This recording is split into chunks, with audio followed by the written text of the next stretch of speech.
एक छोटा सा गांव था जिसका नाम नूराबाद था। गांव ज्यादातर अंधेरों में डूबा रहता था क्योंकि वहाँ बिजली बहुत कम आती थी। लेकिन एक चीज थी जो हर रात गांव को रोशन करती थी, मस्जिद के मीनार पर जलता हुआ एक पुराना चराग। लोग कहते थे कि ये चराग कभी नहीं बुझता, ना आंधी में ना बारिश में। सब हैरान थे कि आखिर इसमें क्या राज है। इसी गांव में 14 साल का एक लड़का रहता था, अली।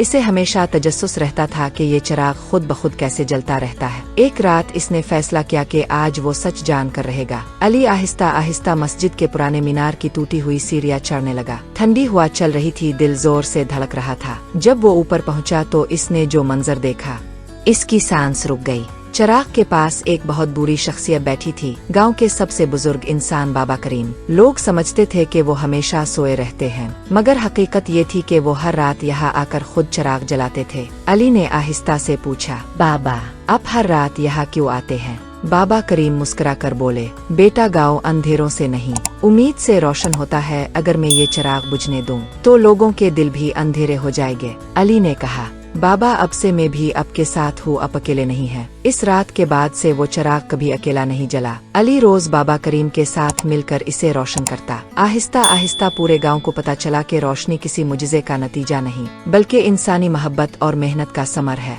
गांव तब तक रोशन रहते हैं जब तक उनमें कुछ लोग रोशनी जलाए रखने का हौसला रखते हैं।